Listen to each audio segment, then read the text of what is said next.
إن الحمد لله نحمده ونستعينه ونستغفره ونعوذ بالله من شرور أنفسنا والسيئات أعمالنا من يهده الله فلا مضل له ومن يضلل فلا هادي له وأشهد أن لا إله إلا الله وحده لا شريك له وأشهد أن محمدا عبد الله ورسوله وصفيه من خلقه وخليله وحبيبه بلغ رسالة وأدى الأمانة ونصح الأمة وكشف الله عز وجل به الغمة وجاهد في الله حق جهاده حتى أتاه اليقين. اللهم صل على محمد وعلى آل محمد كما صليت على إبراهيم وعلى آل إبراهيم إنك حميد مجيد وبارك على محمد وعلى آل محمد كما باركت على إبراهيم وعلى آل إبراهيم إنك حميد مجيد. دلت خيرة المسيلة خيرة المنبت المتلا الجنة الفردوس دي لما المكسلا جهنم ما الممكن ندي الهنكسي كنا جوا ما سنكر براج المادي لما اسكيكا سما بالطلب المادي لما خيرته خاصم استنيا خبراج السبتيني المن نبار المتلا نبارني ما العلم المتلا المكسلا جون بكل ما المكسلا لبن كجوا ما لبن كجما دي لما الجنة الفردوس دي لما المكسلا جهنم ما اللهم رب صل على. وفي صحيح البخاري وغيره أن عبد الله بن عمر رضي الله تعالى عنه قال فرض رسول الله صلى الله عليه وسلم زكاة الفطر صاعا من تمر أو صاعا من شعير على الحر والعبد والذكر والأنثى والكبير والصغير وأمر أن تعد قبل خروج الناس إلى الصلاة. نحكلم بكم لا كما كنتم دين كان درت منك لبر مساجلما حديث ينجم فلا أبو بن عمر لا حديث الإمام بخاري لا حديث أقول الإمام بخاري من في الله أنو تنولو حديث من خطأ جسها تفهم سها حديث لون بس بكاسون دول ديلاتون لفت من في حديث لساقنا صاحب اليال أقول لك عليه الصلاة والسلام الزكاة الفطر فر ليالي إها سها نياكلمبو تماريتو نونت شعير كينتوتو نونت سانيو نونت مالو بلون ناتاتي فسروتو alla dugo domo famba ihaboto misal to nita ya nita fendo di mohol masai mimbe fori hadithu to intaku fendi mai se min dumu ikome malo to je londinya malo dima mohoma fo ile jamono kan kama malo no be sadomu banna bulukulun keba dinding se be sadomu malo mu domol timin jinsen ta dunya be kono subhanallah. Bon, ibe sahan nya kilina bola fenga nyinto abe dila jonni jonna koto asedi horo la koto asedi nin jongo bibulu ya kan hadafa na koto en condition ni muslimol asedi jongo la koto akema ana musuma asedi ke la koto asedi muso la koto ke ba dindi hakoto har dingin sorta janin fajiro isila ise akan habo halata ta fe soto fajiro kola le ihibo sosoro beto ihabo bar min be kono to wotante bola ni lefta kunyima do klebutu ise kunyima zidi est ce que ni misal to sa nya client to jena fo ni seno hado ka fama puisque firnga bente lonna dol ko basinte sama tata ko basinte men malikiya ko ki hakan ha fenne bo min fotiye malikiya tawo nte setta homa ya saha nya kilimbo ni lafta buto asara ko tabo e kana o tola nyin saha ina wala se diga masigo ki altala subhanahu wa ta'ala ahalon ne munga kan aboja misal to kum foloto futo transcity jogono ilmansia mo folo na ta jogono samu ala sia ala firinga sabula a nambaro sa sahabiti mo kunna ha jurubu bundal kas koto sunnatu sayya a sunna jako da dum mo ko laban ala buto ni min di muso nyinina do di muso la koto min keta ni man wo kata tata sa ko ntekela akata na motibeya mo muso le son tota kel tuta ke gana nyato musa bola noro jako kilinga la bundala ka ko bakata firinta subhanallah ko ni ba kele khasuma ya min tara misal to ifilente le taxi kono habojang habu madina hata bonfi ngafon ko 1000 francs nam idigi tanem la 3000 digi ke embulu ital digi c'est 3000 digabulu ite na fo yenne ko madina ninjan tema akan hakke 3000 ni mi ke ko janin carte sa 3000 bat ke jang ni be sara ko dila ta hadi mo ko tamay kana tu mo wasfa bulu puisque ni hatu bulu se bundal la kala ay se idil ka mo ko le kay ha ko nyin jene injele ka ha dogo nga do ka fama ko ni ba kel fi ha kenyalo ni be fensan nam homa ikana sommoy doublé bara sanga may hataha ni daf taha hinna da kom bulukulul mu ya na ko fayda ko nyabila mo ko dil mu timbata indima ikana du ngabul songola ikana du ngabulu ala songo wahatoto futo en fana betenne itana tani firimba nata itani ta ko isifa mansiya inya ta fana ko mu ho ide min kelata nyim bo saman benala ni igonne maki ba kela muso ni min ma da ka kele ko aka no muso ta ka tanya men ne so ma jele dimba tu go sama jele dugo se bula akoto ko be hambita mo kini la kola miskino malo wala hake dole sena siti la bangala puisque na fulo na trata dole bula se ke fenje ko la tibulu isa bunda ja ko la kala ni hatra futo isi sitika nyamina mo normal lu teme franga sinte hakambi ni hatra gagaro kel nyamina franga sante hakambi ni hatra mo be fen gagal nyamina franga gagate hakambi e kan ni bum mo ma kusi fawlu to kusmani si fawlu to bon li malikiya ko sahan la fota sahan sara nta fana be malikiya ka har jumhuro tata do en ka barte malikiya kan munna sahan sara basinte e comme ibn hajar anata ide doti ودنا كده سبحان الله وبحمده عدد خلقه ورضا نفسه وزينة عرشه ومداد كلماته قال لك عليه الصلاة والسلام الزويرية كما حديث قصة اللي نعملنا أكون كما كان فو هاتني كما كان سبا فو نا كما كان نالفوس نياسبا نكبر نيتو سجرينجا هو هاتو انتو ناتي نا كما كان نانوي نينا في سايلا سبوين بيت donc nyingena fusimanti abalika lon na li ngon soso est ce que mo sa fono hasiawte est ce que mo sa fono ko hasiawte so roblani ibn al-hajar ta ma sha Allah al-asqalani ibn al-hajar ko ako basinte ka fo sinya saba ni ko tabuti habun dalaka e kana konti kala ma sha Allah bon sahan fanan al-sade ni sahan sara ko ma fote nyamina dabata miskino nyen khado be fenna binti sawati mal saku dama problème minto mal saku dama mal saku fula dama mal saku tan dama bari kana sahan fulan suma sahan kilin place la ni le be sahari ni le fana mu gida masigirangati ni le fana mu bundati min fotiya ala ma fo mo goye non te kila alayhi salam ko ni min kata fir mo gota hafula bo ni min kata fir mo gota sawti hasabo ni min kata fir mo gota sawti hanane bo yi ha feranga muta mo ko kan ha feranga ta ko to ni min fotiya hilo no esena khira oke mbar basinte bon ako sanga nyakili tamari don te kinto non te sanyo non te malo ani sipalta obe man fo ngoto bar ay suma don la hasuma imma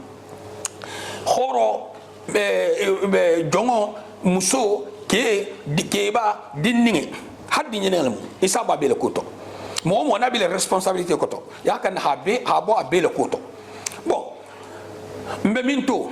est-ce que khilafo dunta nyinko to le bangala a immato lu tema est-ce que saha min jena fo mo sona godi ma sarala fa me keno fa sahamma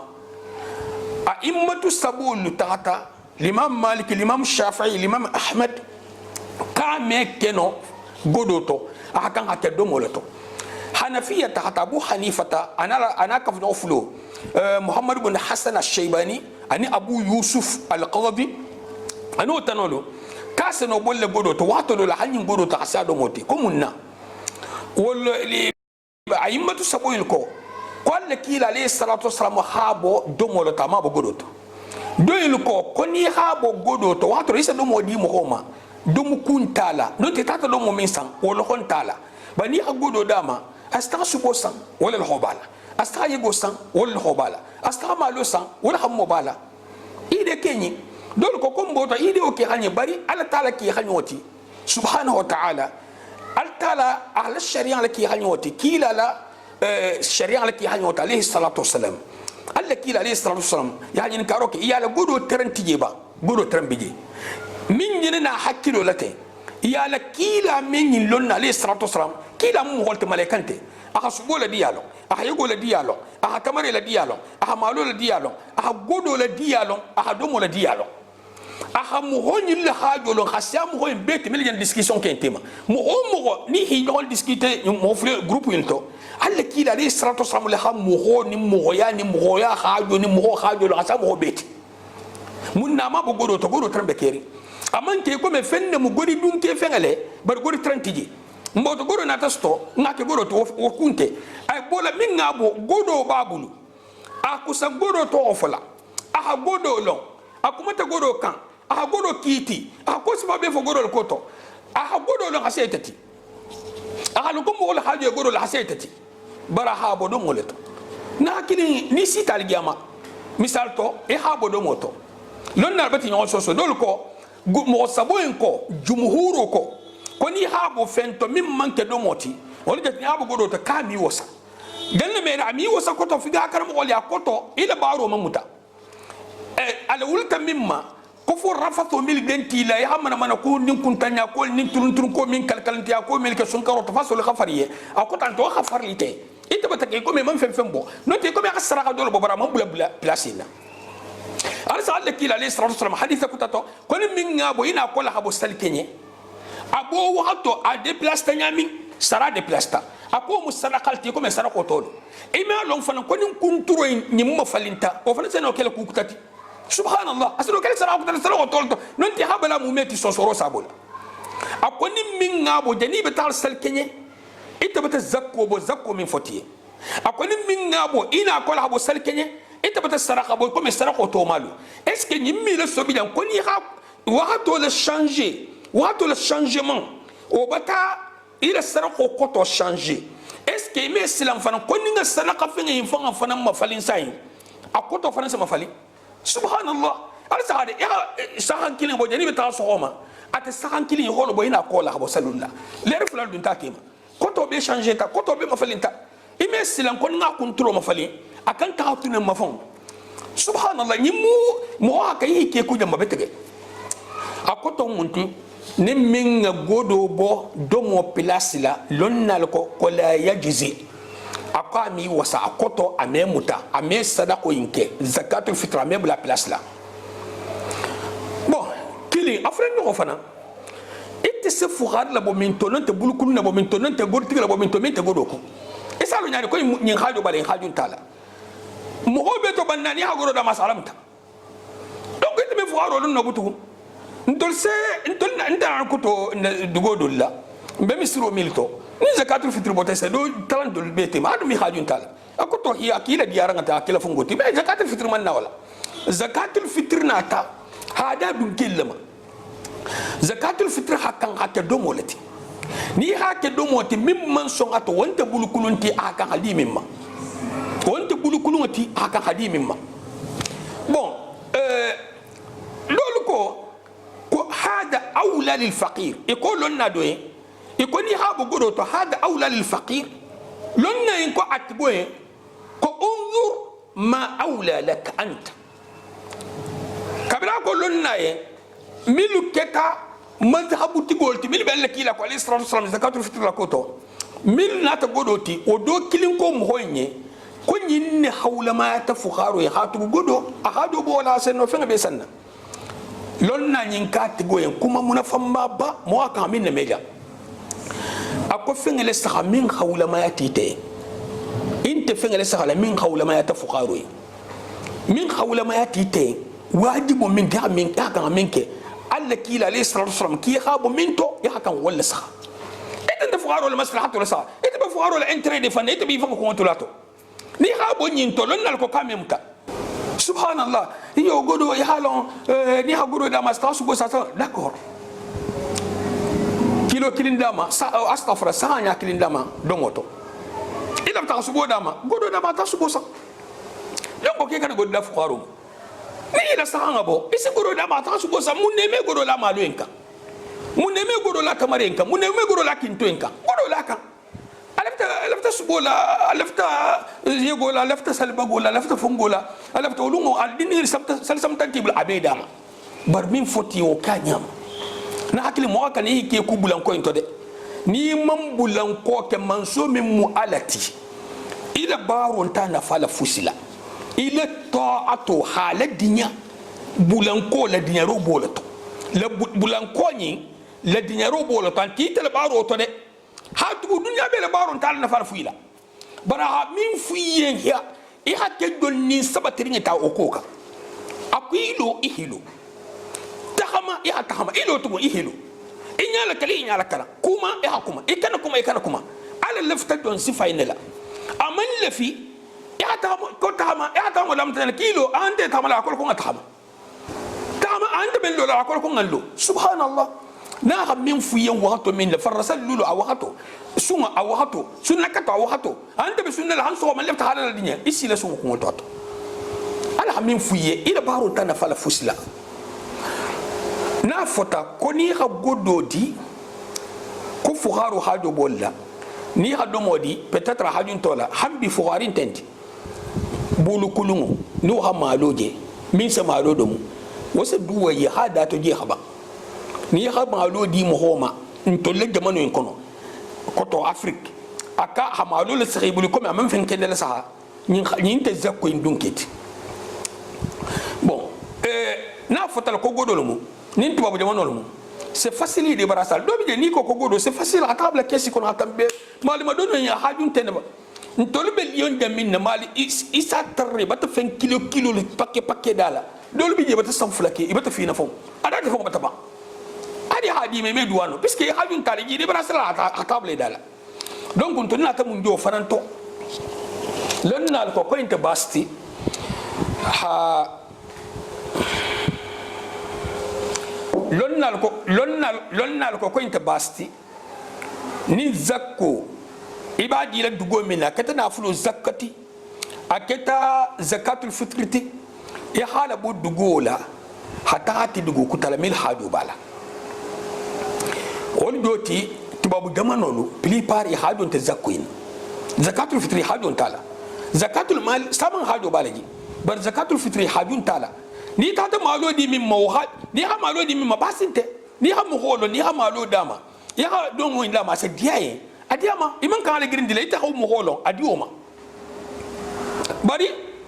ni alo ko ni ha di muhoyma nun te dum ko golanta muhoyka ita di la mo don hala balo lesiya obiji normal toti ha di mo hala balo lesiya wonte ni mo hobiji min khaju fanga bala ni man ta fe resto fe isa di mo homa ni man kala green di feresto bantul har sa ko bar musul ha min fo siti kan ko ha bulu kulungol nyini ha madin khala tahima misal to na madin tas tilisa babe turi hata fenge besa malo besa sini mu to la saloti so into khatalaji puisque nin kon ko so homa na leer be bori nyoma nseno bola sal kenya na zakko mantala bari atalante basti soto zakko tala basinte soto ha be tala soto malu bulu kulungol milna hakan satrele zakko inshallah be digi ni marker ngen kal tala samta ikana fen fanan di mo homa ko ba ki batabo bari badi la min may ma da dun kima faida ala wulta kudol ma wulta fuqaro lel kom e tata di banalma aw ma wonte alum ben sawma ni min nota inshallah al se bar muso damma al si hon contacter bar ni ki mal fana al si hon contacter insama di na sita nanga moduma sa filmer comme be caméra jamanole ha filmer ni ta fana ngam bulu kulungo dole sigi nyoto je pasinte fana al tahama wonde basti bari ikana ken kanal dugundele ha ku sanya kele fana ko akoto ahabo jenite bol selkeni ne o mo holo woni honte bari ikana ke salati misal to tantam bulu golla tago fongo ni me ono ntol sala taxay ni me ono ntol sala taxay ni na tata waxato to bani man na ta waxato ta tan na dugundo to dol tabat ko taala me kuno fananta alum ben sawma bon na sagin ko dondi wala mu hazakatul fitr bo godoto nsafo godi bola nyenye manton lonna 90% non te 80% manton lonna e be takata ka me sa godoto ka se sa dongoloto kilimoti a immato abe takata ka me sa godoto ka se sa dongoloto fo imamu kilim a immatu mo nanoto fulamoti sayban tije min takata kasi saha godoto ibe ko kay saha domoleto escalier sabanyo ko froti muhammad rasulullah sallallahu alaihi wasallam abe jamale kan mil ko ka asesa ha domoleto godonte ha godola ha domolo ha domolbo ala sebolo mo man soto to ni la sia min hakilo in soto nin ka taranu sebulna firinga nata makafu firinga makafu ko lu changeta kila tambe ko alayhi salatu wasalam bar sayba kilim man soto min ngayje ko nga godobo sebon be tata kilim man soto har anas ibn malik min ngasan kemeni iko soto wo tata amanyinje wa do mo ba tata a immatul fanannata ibe ko kodomo kame sa hagodoto nyille kumata puisque kabrin godol ko nata nyille kumata e bataje ko ni saybul fanan trabije ibe ne foliye ni sabul be ko kame sa godoto kasi sa domoleto lonna bil fannati ko mani holto sigi keme bi sabul be ko kame sa godoto ay sa domoleto ya hamu homu hojala ni inte zakatu fitr kutu da mutunde ya hamu homu hojal dino bla risque sifainto ya hamu homu hojala zakatul fitr bla risque sifainto ala dino tolbe risque to etulolo de mo homu ho anota nyinkela ha zakatul fitr bo godoto nyimbe me ko la bulu ala dino tola sa trabe be risque to tenne na hakili arja mari turunti jeko almu leban ko yima dilamma almu tulukun na de dilamma mi se ala kamme hala kitabo me hala kila ma alayhi salatu wasalam habulako muhamil man sunno ko mo ke mo min bata ke mo ya ame sunno butu muskoto ame sunno butu dangarto ame ala dangaro me jara nasa sunno supporteno almu dangaro jar lay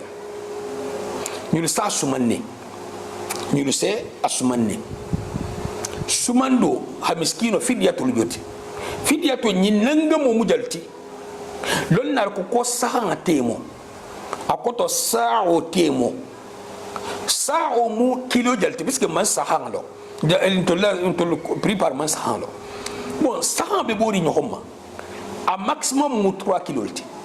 abije 2 kilo 10 2 kilo 20 30 60 50 akoto ay bori nyoma bara be to kamale 3 kilo ta alko ya bo sosoroto ni has 3 kilo bo saha ya 3 kilo ke 100 plastique 100 kilo 100 kilo mo kilo 3 kilo mo kilo 3 kilo wala be ma tangari ngabeti 100 nya kilo na joti wala mu zakatul fitrati mo 3 kilo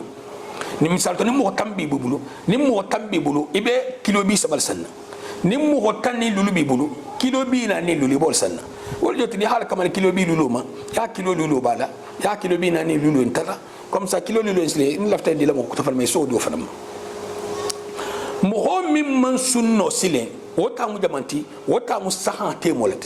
jalti do ko matala kilo sabal mu sahante mo kilo kilni tala ni ne matangari atal fa me matantur ngabeti al ko habo sosoroto kilo kilni tala sahante mo yoti do senata kilo kilin 10 gram kilo kilin 20 gram ko me ngafo nyamenna bar mim matantur ngabeti mim be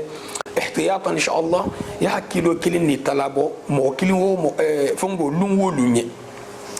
سنا بولا سونكارو دامتولا سنا بولا سونكارو بانكولا سنا بولا لوولو فوسنتيجي من كنكي حالنا بيتي اي حالوينا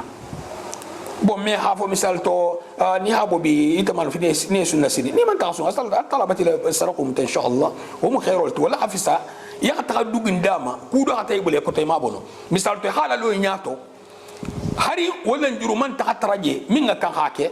akoto ila la lo nyato iman na nyinin wala nu bar wala hafisa hala dugundi ay hata fala يقول يا شيخ ابن باز منك رحمه الله اكون مغنا تبنت الصبح صلوا ما مسروته اخفجر سل سور بلاس فاتو انت لو هبو ولا حديث هني هاتو حاصل السور بلاس bari atako ki hasal sur place hatu wala shugulu hasiya c'est possible hali na ko nanti hatu gi ala bunda enta hayin sembenti ya beta hatu hadu madi ni waqtu to sino ko afanan nem ho mele waqtu le joti hadul waqtu le joti ko waqtu c'est possible ku do hibule ko ne habo falaw bani hasal sur place inshallah ibata bo ikem batila sunno fajirusto ani sivalo inshallah ni min nota akelate wala nyokonte ni ni karta tuje sitilka nin ta ka menje no ta jabi la sa jabi bari satra ni min frambe ni karo kela parce que sem bari ngol je ngo fore ha saga ma hatugo ni karo e kana misma na misal to mo ha ni karo ke mo ha jabi tout de suite ha ni karo do ke ni karo kon to a ko kana jabi ya na lo ta ko kana ile ni karo la ma sana tout de suite kam to mo ta jabi puisque ni karo fa be jabi te misal to mo ibe kumo fi prepara kama fi kuma le fi de sabato stofa ni mo ko ta ni karo jabi le ha do bla note abe ke signa kini ni karo be ni be ni karo la i concentré hal saxafro ou be khas fe kene bon be do be ni karo to abulale na ni karo folo ke asna yiri bula do le nyaato tugu bon asefe agenda bi bul note bi le téléphone kon ya asefe kuma xameri ngalemu ni asefe ni be ni karo ke le ay xa be joki ñokon nonte ni hakilim fo e ko kunti afla fo e ko kunti afla saba fo satra e bim ba jabila e bato la firi as jabiro so nyabulu ba ni ha kilin nu ngabulu akura jabila nyamina na to do jabila salatu e ngabulu ko ni ngele ko fayda ko do fana frente mo bi ke kas alim bene sawma alim mun nabatul mutala alim nasun karum tala assalamu alaikum wa rahmatullahi wa barakatuh